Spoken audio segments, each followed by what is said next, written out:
ದಿನೇಶ್ ಗುಂಡೂರಾವ್ ಕೂಡ ಈಗಾಗಲೇ ಮಾತನಾಡ್ತಿದ್ದಾರೆ, ಏನು ಹೇಳ್ತಾರೆ ನೋಡೋಣ. ಗೊತ್ತಿಲ್ಲ, ಕೋವಿಡ್ದೊಂದು ಮಾತಾಡಿಸ್ತೀವಿ ಸರ್.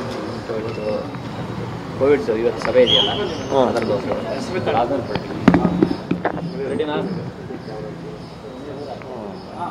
ಇವತ್ತು ಕೋವಿಡ್ ತಾಂತ್ರಿಕ ಸಲಹಾ ಸಮಿತಿ ಸಭೆ ಇದೆ. ಆ ಸಭೆಗೆ ತಾವು ಹೋಗ್ತೀರಾ? ಏನೆಲ್ಲ ಪ್ರೊಫೆಷನ್ ಇದೆ ಸರ್? ಇಲ್ಲ, ತಾಂತ್ರಿಕ ಸಲಹಾ ಸಮಿತಿಯವರು ಸಭೆ ಮಾಡಿ ಈಗಾಗಲೇ ಸಲಹೆಗಳು ಕೊಟ್ಟಿದ್ದಾರೆ. ಇವತ್ತು ನಾವು ಆ ಸಲಹೆಗಳ ಮೇಲೆ ಏನೋ ಒಂದು ಅಡ್ವೈಸರಿ ಇದೆ, ಅದನ್ನು ಈಗ ನಾವು ಪ್ರಕಟಣೆ ಮಾಡ್ತೀವಿ, ಅಧಿಕೃತವಾಗಿ ಪ್ರಕಟಣೆ ಮಾಡ್ತೀವಿ. ಅದರ ಅನ್ವಯ ಇವತ್ತು ರಾಜ್ಯದಲ್ಲಿ ಯಾವ್ಯಾವ ರೀತಿ ಇರಬೇಕಾಗ್ತದೆ, ಏನು ಮುನ್ನೆಚ್ಚರಿಕೆ ತೊಗೊಳ್ಬೇಕಾಗತ್ತೆ ಅಂತ ಹೇಳಿ ಅಡ್ವೈಸರಿ ಈಗ ಬಿಡುಗಡೆ ಮಾಡ್ತೀವಿ. ಪ್ರಕರಣಗಳು ಸಹಜವಾದಂಥ ಪ್ರಕರಣಗಳಿದೆ ಹೊರತು ಯಾವುದೋ ಆತಂಕ ಪಡುವಂಥ ಪ್ರಕರಣಗಳೇನೂ ಇಲ್ಲ. ಮತ್ತು ಯಾವುದೋ ನಾವು ಆತಂಕ ಒಳಗೂ ಕೂಡ ಆಗಬಾರ್ದು. ನನ್ನ ಒಂದು ಮನವಿ. ಕೋವಿಡ್ ಹಿಂದೆ ಒಮಿಕ್ರಾನು ಕೂಡ ಬಂದಿತ್ತು, ಅವಾಗೂ ಹೆಚ್ಚೇನು ಏನು ಪರಿಣಾಮ ಬೀರಲಿಲ್ಲ. ಇವಾಗ ಇದೇನಾಗುತ್ತೆ ಅಂತ ಇನ್ನೂ ನಮಗೆ ಈ ಒಂದು ಏನು JN1 ಇನ್ನೂ ನಮ್ಮಲ್ಲಿ ಯಾವುದೂ ಕೂಡ ಸಂಪೂರ್ಣವಾಗಿ ದೃಢಪಟ್ಟಿಲ್ಲ. ಕೇರಳದಲ್ಲಿ JN1 ಬಂದಿದೆ ಅಂತ ಹೇಳಿದೆ. JN1 ಕೂಡ ಅದೇನು ಅತ್ಯಂತ ತೀವ್ರವಾದಂಥ ಹಾನಿಕಾರಿ ಅಂತ ಇದುವರೆಗೂ ಯಾರೂ ಕೂಡ ನಮಗೆ ಸ್ಪಷ್ಟವಾಗಿ ಹೇಳಿಲ್ಲ. ಅಮೆರಿಕದಲ್ಲೂ ಕೂಡ JN1 ಭಾಳ ದಿವಸ ಹಿಂದೆ ಬಂದಿದೆ, ಅಲ್ಲೂ ವ್ಯಾಪಕವಾಗಿ ಅದೆಲ್ಲ ಹರಡಿದೆ. ಆದರೆ ಅದರಿಂದ ತೀವ್ರ ಏನು ಸಮಸ್ಯೆ ಏನಾಗಿಲ್ಲ. ಆದ್ದರಿಂದ ಇದೆಲ್ಲ ನಾವು ನಿಗಾಂದು ವಹಿಸ್ತೀವಿ. ಮತ್ತು JN1 ಇರ್ಬೋದು ಅಥವಾ ಬೇರೆ ಯಾವುದೇ ಒಂದು ರೂಪಾಂತರ ಆಗಿರ್ತಕ್ಕ ವೈರಾಣು ಇರ್ಬೋದು, ಖಂಡಿತವಾಗಿ ಅದರ ಬಗ್ಗೆ ಇಲಾಖೆ ಎಲ್ಲ ನಮ್ಮ ಕೇಂದ್ರಗಳು, ಆರೋಗ್ಯ ಕೇಂದ್ರಗಳೆಲ್ಲ ಸಜ್ಜಾಗಿರೋದಕ್ಕೆ ಈಗಾಗಲೇ ತಯಾರಿಕೆ ಮಾಡಿಸಿದ್ದೇವೆ. ಹೆಚ್ಚು ಟೆಸ್ಟಿಂಗನ್ನು ಈಗ ಮಾಡಿಸೋದಕ್ಕೆ ನಾವು ಶುರು ಮಾಡಬೇಕಾಗ್ತದೆ. ಅರವತ್ತು ವರ್ಷದ ಮೇಲ್ಪಟ್ಟವರಿಗೆ ಮಾಸ್ಕ್ ಹಾಕಬೇಕು ಅಂತ ಹೇಳ್ಕೊಂಡಿದ್ದಾರೆ. ಮಾಡ್ಕೊಂಡು ಹೊಸ ಮಾರ್ಗಸೂಚಿ ಅದೇ ಈಗ ಮಾರ್ಗಸೂಚಿಗಳು ಈಗ ಬಿಡುಗಡೆ ಆಗ್ತದೆ. ಅದರಲ್ಲಿ ಅಧಿಕೃತವಾಗಿ ಏನು ಇದೆ ಅಂತೆಲ್ಲ ಹೇಳ್ತೀವಿ.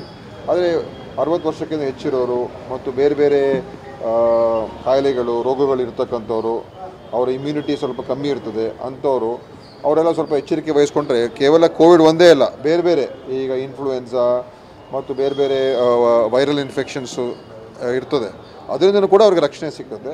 ಸೊ ಈ ಕೋವಿಡ್ ಕೂಡ ಇದರಿಂದ ಕೂಡ ರಕ್ಷಣೆ ಸಿಗುತ್ತೆ. ಅದಕ್ಕೆ ಅಂಥವ್ರಿಗೆ ಮತ್ತು ಯಾರಿಗೆ ಸೋಂಕು ಮುಟ್ಟಿದೆ ಅಂದರೆ ಅವ್ರಿಗೆ ನೆಗಡಿ, ಕೆಮ್ಮು, ಜ್ವರ, ಗಂಟಲು ನೋವು, ಈ ಥರ ಎಲ್ಲ ಉಸಿರಾಟದ ತೊಂದರೆ ಇರ್ತಕ್ಕಂಥ ಅವರು ಕೂಡ ಮಾಸ್ಕ್ಗಳು ಹಾಕೊಳ್ತಕ್ಕಂಥದ್ದು ಕೂಡ ನಾವೀಗ ಸಜೆಸ್ಟ್ ಮಾಡ್ತಕ್ಕಂಥದ್ದು ಇದೆ.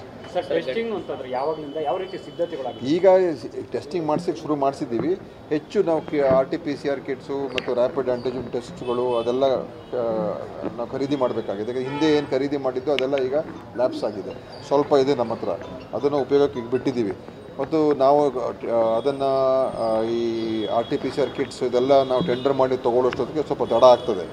ಅದರಿಂದ ನೇರವಾಗಿ ನಮ್ಮ ಅಧಿಕಾರಿಗಳಿಗೆ, ಜಿಲ್ಲಾಧಿಕಾರಿಗಳಿಗೆ, ಆರೋಗ್ಯ ಜಿಲ್ಲಾಧಿಕಾರಿಗಳಿಗೆ ನೀವೇ ನಿಮ್ಮ ಹಂತದಲ್ಲೇ ಅದನ್ನು ನೇರವಾಗಿ ನೀವೇ ಖರೀದಿ ಮಾಡಿ ತಾತ್ಕಾಲಿಕವಾಗಿ ನೀವು ಅದನ್ನು ತೊಗೊಂಡು ಆದಷ್ಟು ಬೇಗ ಶೀಘ್ರಗತಿಯಲ್ಲಿ ಆ ಟೆಸ್ಟಿಂಗನ್ನು ಶುರು ಮಾಡಿಸ್ಕೋಬೇಕು ನಾವು. ಯಾಕಂದರೆ ಆವಾಗಲೇ ನಮಗೆ ಗೊತ್ತಾಗೋದು ಎಷ್ಟು ಮಟ್ಟದಲ್ಲಿ ಈ ಒಂದು ಕೋವಿಡ್ ಹರಡಿದೆ ಅಂತ. ಸೊ ಎಲ್ಲ ನಮ್ಮ ಆಸ್ಪತ್ರೆಗಳಲ್ಲಿ, ಖಾಸಗಿ, ಗೌರ್ಮೆಂಟ್ ಎಲ್ಲ ಕಡೆ ಈ ಟೆಸ್ಟ್ಗಳನ್ನು ಮಾಡಿಸ್ಬೇಕಾಗ್ತದೆ.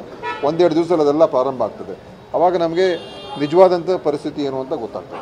ಗಡಿ ಪ್ರದೇಶಗಳಲ್ಲಿ ಏನಾದರೂ ಮುನ್ನೆಚ್ಚರಿಕೆ ಏನು ಆ ಥರ ಸ್ವಲ್ಪ ಹೆಚ್ಚಿನ, ಯಾಕಂದರೆ ಅದರಲ್ಲೂ ಕೂಡ ಕೇರಳ ಗಡಿ ಪ್ರದೇಶದಲ್ಲಿ ಹೆಚ್ಚು ಅವರು ಗಮನವನ್ನು ಕೊಡಬೇಕಾಗ್ತದೆ, ಹೆಚ್ಚು ಅದರ ಬಗ್ಗೆ ಅವರು ನಿಗಾವನ್ನು ವಹಿಸಬೇಕಾಗ್ತದೆ.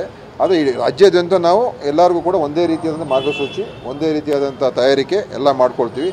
ಇಲ್ಲಿ ಸ್ವಲ್ಪ ನಾವು ಕೊಡಗು, ಚಿಕ್ಕಮಗಳೂರು, ನಮ್ಮ ಚಾಮರಾಜನಗರ, ಮಂಗಳೂರು, ಮೈಸೂರು ಇಲ್ಲೆಲ್ಲ ಸ್ವಲ್ಪ ಇನ್ನೂ ಎಚ್ಚರಿಕೆ ಹೆಚ್ಚಾಗಿರಬೇಕು ಅಂತ ನಾವು ಹೇಳ್ತೀವಿ. ಸರ್, ಪೊಲಿಟಿಕಲ್ ಆಗಾದರೆ ಈಗ ಮಾಡ್ತಿರೋದು ನಿಗಮ ಮಂಡಳಿ ನೆಪದಲ್ಲಿ ಕೋಟ್ಯಾಂತರ ರೂಪಾಯಿ ದುಡ್ಡನ್ನು ಹೈಕಮಾಂಡ್ಗೆ ರವಾನೆ ಮಾಡ್ತಿದ್ದಾರೆ ಕಾಂಗ್ರೆಸ್ ಅವರು.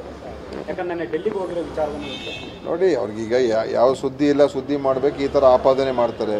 ಸುಮ್ಮನೆ ಈ ಥರ ಅವರು ಹೇಳ್ಕೊಂಡು ಸುದ್ದಿಯಲ್ಲಿ ಇರಬೇಕು ಅಂತ ಇಚ್ಛೆ ಇದ್ದರೆ ಇರ್ಬೋದು. ಆದ್ದರಿಂದ ಇವತ್ತು ನಮ್ಮಲ್ಲಿ ನಿಗಮ ಮಂಡಳಿಗಳು ಮಾಡ್ತಕ್ಕಂಥದ್ದು ಯಾವುದೇ ಸರ್ಕಾರ, ನಾವು ಸರ್ಕಾರಕ್ಕೆ ಬಂದಿದ್ದೀವಿ, ನಾವು ನಿಗಮ ಮಂಡಳಿಗಳು ಮಾಡ್ತೀವಿ.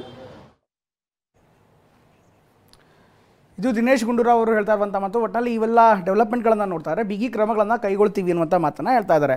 ಆದರೆ ಯಾವುದೇ ಆತಂಕ ಇಲ್ಲ, ಆದರೆ ಎಚ್ಚರಿಕೆ ಇರಬೇಕು ಅನ್ನುವಂಥ ಮಾತನ್ನು ಇದೇ ವೇಳೆ ಸಚಿವರು ಕೂಡ ಹೇಳ್ತಾ ಇದ್ದಾರೆ.